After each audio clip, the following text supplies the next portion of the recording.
Summons don't care about your strength or dexterity. They scale through numbers, synergy, and the support you build around them. If you want to turn your army into an unstoppable force, here's what actually makes the difference. Let's get into it.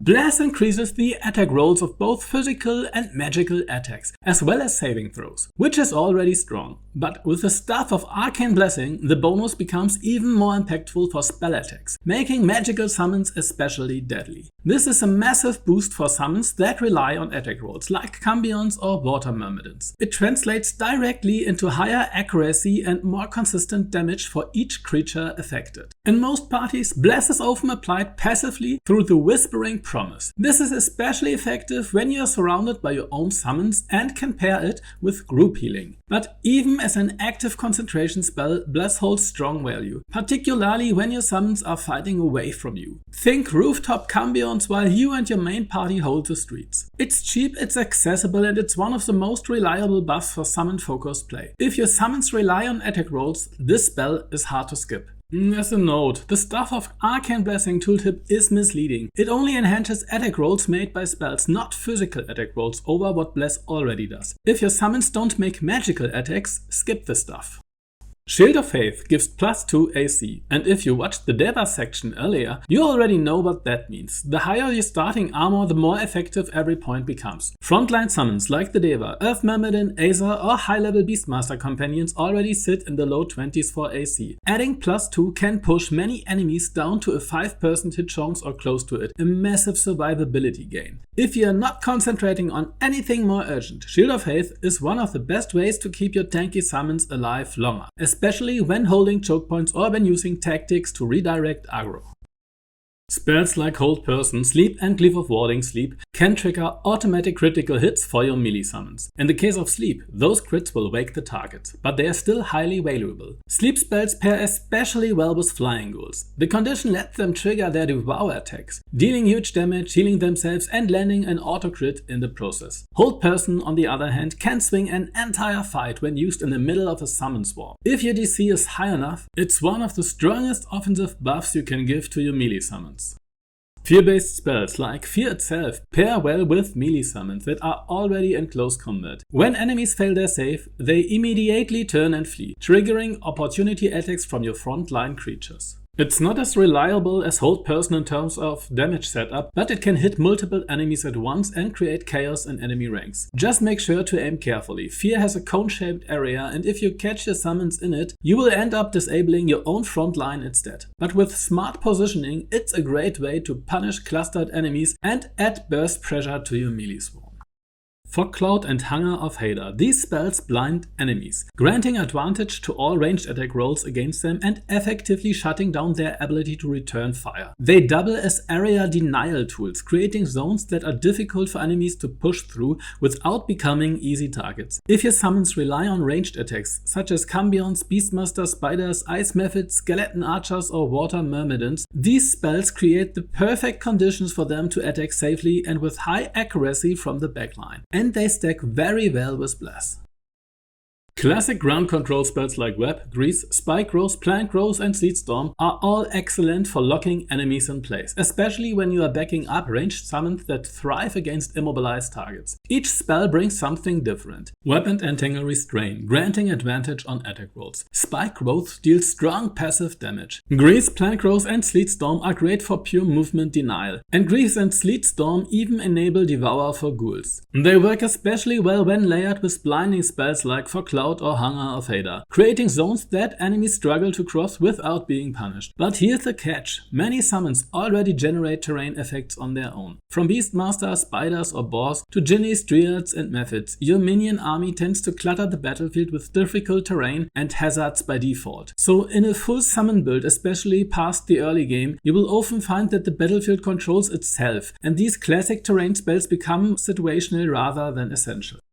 Faerie Fire gives your summons advantage on attack rolls against affected enemies, and Bane lowers enemy accuracy. On paper they sound great, and Bane even stacks with high AC, making it theoretically powerful for summon tanking. But both spells require a saving throw to land, and both use your valuable concentration slot. In most cases there are more reliable ways to get similar effects, like using Bless, positioning for advantage, or creating blinds with fog-based spells. And if your DC is high enough to land Bane consistently, you would often get far more impact by casting Hold Person or Hold Monster and securing Autocrits instead. They do their job, but in practice there are stronger, more consistent options for supporting your summons.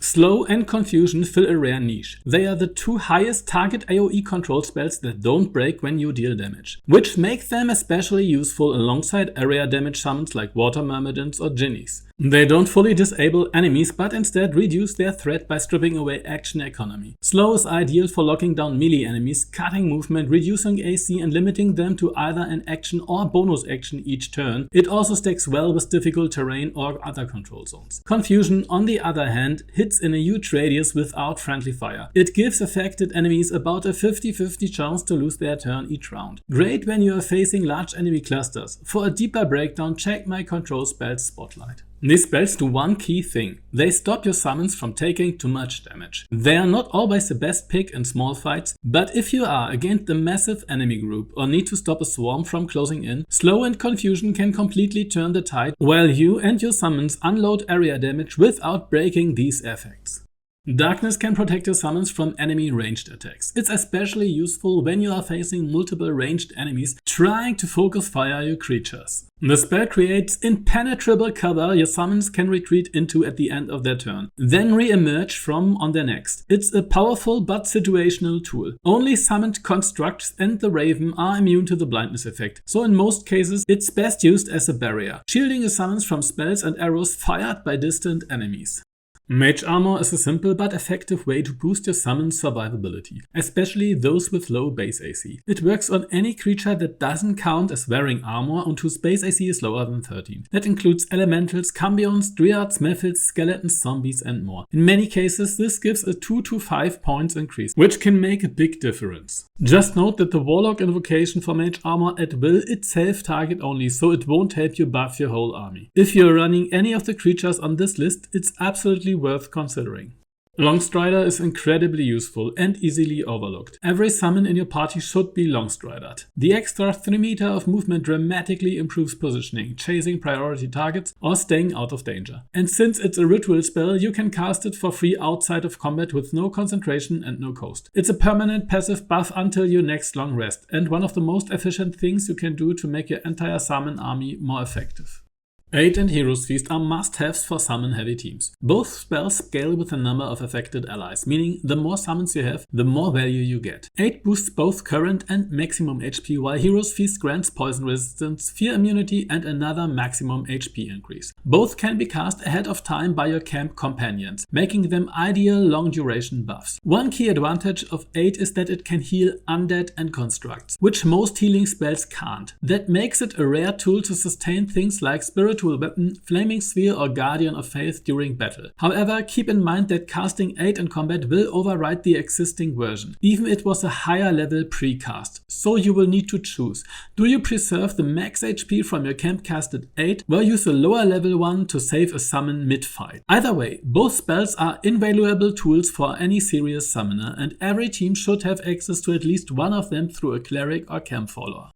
Beacon of Hope makes every heal hit its maximum value. Even just for Water Myrmidons, casting Healing Vapors gives you 64 HP per turn in an AoE, and that's just the start. With the setup shown on screen, you are stacking 7 Myrmidons, a healing aura from the Cleric, and haste-fueled action economy to keep the healing constant. It's a wall of sustain that most enemy damage just can't keep up with. And it gets even better. The healing from Devotee's Mace also triggers on heal items effect, like Whispering Promise for automatic bless, and Hellraider's Pride to grant Blade Ward. Every summon in the range gets healed and buffed every single turn for the entire 10-round duration. It's one of the most over-the-top defensive engines you can build, and it works without any consumables, just smart class synergy and a few spell dips. One thing worth highlighting, mass healing spells scale exceptionally well with summoner teams. Whether it's mass cure wounds, mass healing word or aura of vitality, healing 5 or 10 summons in one cast is simply more efficient than healing just your party. Add Beacon of Hope on top and every heal becomes a full value top off. That makes AoE healing a much stronger option in summoner builds than it would be in most standard parties. Haste is usually best on player characters, but it can be excellent on summons in the right build, especially when you are running a sorcerer heavy party and can cast Twin Haste on multiple summons. Or when your summons are holding the front line while your casters stay hidden, stealthed or under Sanctuary and don't need the extra actions themselves. And don't forget, Haste grants +2 AC, and everything said earlier about Shield of Faith applies here too, it stacks. A Deva under both effects can reach 25 AC, turning into a near immortal tank. Combined with extra actions for attacks or utility moves, Haste becomes a powerful tool for boosting both offense and survivability in summon builds.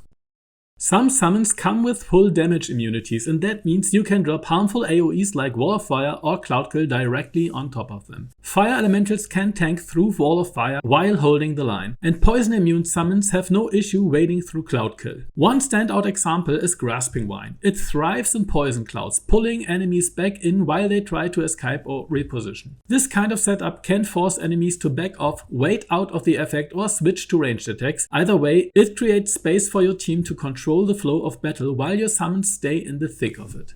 If you're running a summoner heavy build, Sanctuary is one of the most powerful tools you can bring. It prevents enemies from targeting the protected creature unless they attack first. That might sound minor, but in practice it opens up a ton of tactical options. Your support caster can stand in the open, healing or buffing with no risk. You can cast it on a low HP summon to buy them time to recover, especially effective with Water Myrmidons healing them up. You can redirect aggro mid-fight, shielding whatever target the enemy is focusing. You can cast it on the Vine and let it pull safely. You can even Moonbeam while protected by Sanctuary. Yep, it still works in patch 8. I'm assuming that's intentional by now. And of course you can safely resummon fallen allies while hiding behind it. There's no real downside. It costs only a bonus action, a level 1 slot and doesn't require concentration. It's one of the best spells for when the fight turns sideways and you need to stabilize fast.